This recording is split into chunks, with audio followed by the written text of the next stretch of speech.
Hello, everyone. Welcome back. Today, we're going to look at a game by my student Sudeep. He played it in Texas in a big tournament about a week ago. He played in the under 1600 group. He tied for third place, won around $170. And this was his last round game, which got him that prize. Let's take a look. Okay, the game starts with e4, e5, knight f3, knight c6, bishop c4, bishop c5, and we got the Italian game. So they play c3. At some point, we might play d4. We might even do it right away. Black plays the main move, knight f6, attacking this pawn. And on the highest level right now, white does not like to play d4 right away.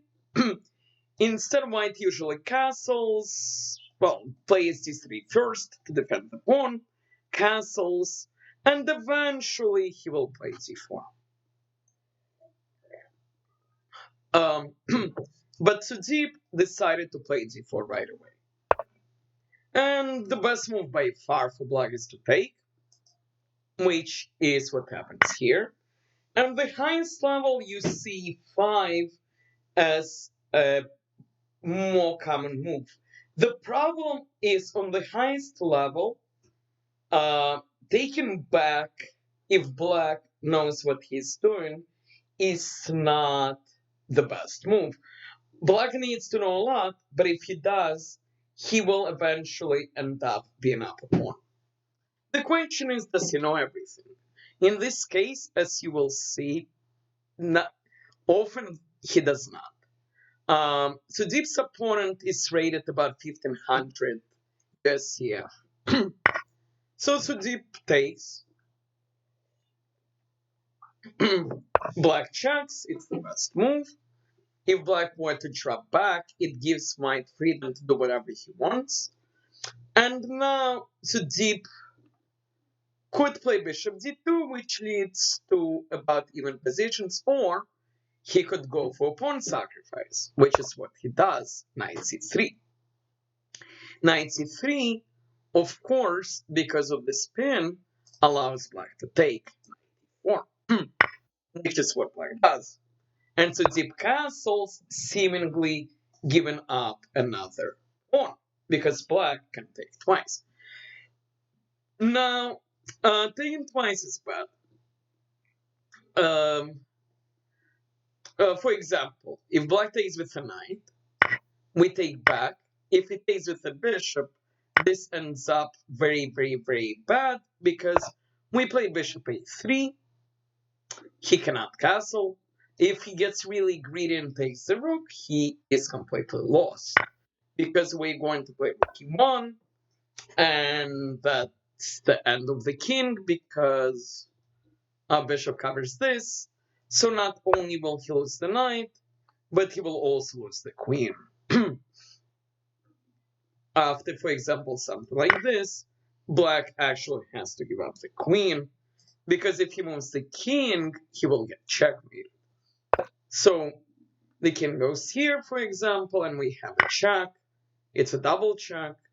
If he goes here, our queen comes. If he goes here, it's a double checkmate. The other lines, I will show you just one more. After bishop a3, let's pretend he wants to castle and plays d6. We now are going to win a piece. We play rook c1, attacking the bishop. If the bishop moves here, we're going to win it. We're going to take and fork. So to show you on the board, takes, fork. And let's go back. If he drops all the way to a5, we play queen a4.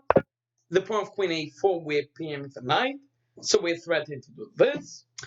and also the knight defends the bishop. So for example, if he unpins, we still play d5, and if the knight moves, the bishop is lost. And to show you just one more line here, if he plays d5 first, to stop us from playing d5, he gets into a lot of trouble, because now the bishop reopens, white will play this, bishop b5, triple attacking this knight, and also the simple threats to take and take. And it's win for white. So let us go back to the actual game. In the actual game, black takes with the bishop. And now it's very important not to play the most natural move. The most natural move is takes back. The problem with this is black will not take, because then we fork and we win. Instead, black should play pawn d5. And now black is up a pawn and doing really well. Okay, this is why the best move is what Sudeep played, to push d5 yourself. And the logic is we're attacking the knight, we're attacking the bishop, and we're stopping c5. And here black did not play the best move. He needs to save the bishop, which he did, but he should save it over here, which he did not. He played bishop a5. Alright, now Sudeep takes the knight. And and there is a very interesting line. I thought that black could not castle when I looked at this game first. And the reason I thought he would not castle is Sudeep can fork. However, there is a really cool computer line. Computer actually wants to castle. After queen d5, black can play pawn b5, which is really cool, attacking the bishop. If we take the pawn, then we're not attacking the bishop. If we take the pawn with the queen, the problem is we're not attacking the knight. And if we take the knight, they take the bishop. Just for the fun of it, it looks like black has another move, knight d6. The point being is if we take the bishop, they take our bishop. But now, white can play bishop d3. And the point of bishop d3 is we're still attacking the bishop.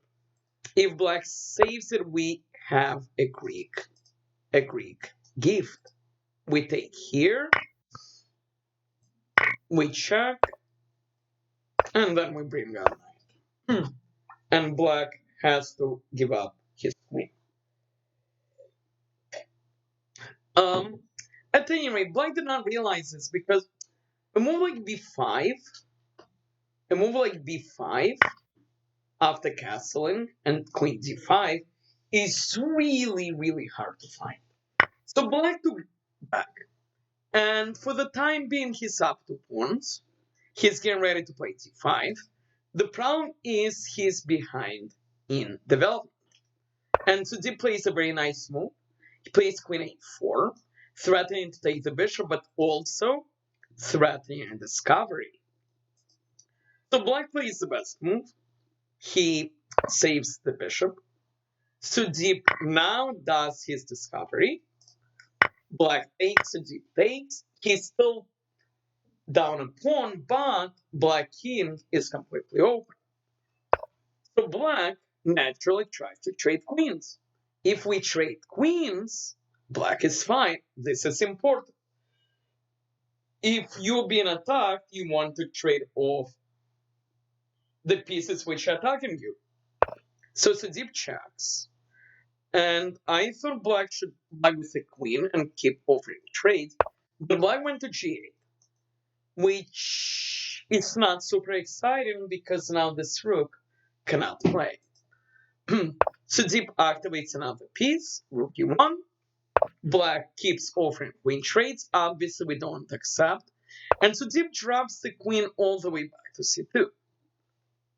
Black plays bishop b7 to try to bring the rook into the game. Also, maybe this bishop will do things. And also, Black can sometimes play d5 and he doesn't really feel like losing this pawn. Sudeep activates all his pieces, bishop g5. The bishop gets kicked, and here Sudeep can already play rook e7. The point of rook e7 is it's a really, really good rook. And yes, Black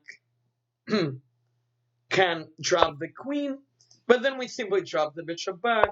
They still defend it, and the point is Black cannot play g5, attack our bishop, because we have 6. It's game over. Queen blocks, queen checkmate. So Sudeep did not see that. He played a more safe move. He just drops the bishop, and Black played c5. Well, he is doing this, but now rook e7. The rook invades. The second rook is getting ready to follow. Queen covers this square. Black saves his queen. And Sudeep brings his knight into the attack. The knight can go here. The knight can go here. The queen can invade. And life is extremely good. And Black plays queen f8. It's not entirely clear to me what Black was thinking. And a number of moves win. But what Sudeep found was the best. He sacrifices the rook. The point of the sacrifice is if Black takes, we have the queen coming in. After the king moves, we have a beautiful, beautiful checkmate with the knight. In the game, Black did not take. Black moves the king. And now I thought that Sudeep would just win the queen, but he finds a much better move. He checks. At this point, Black actually resigned because the problem for him is the only legal move is king here, and now queen g6, and the king does not have any squares. A beautiful attacking game by Sudeep. I hope you enjoyed it. Remember a couple of lessons from this game.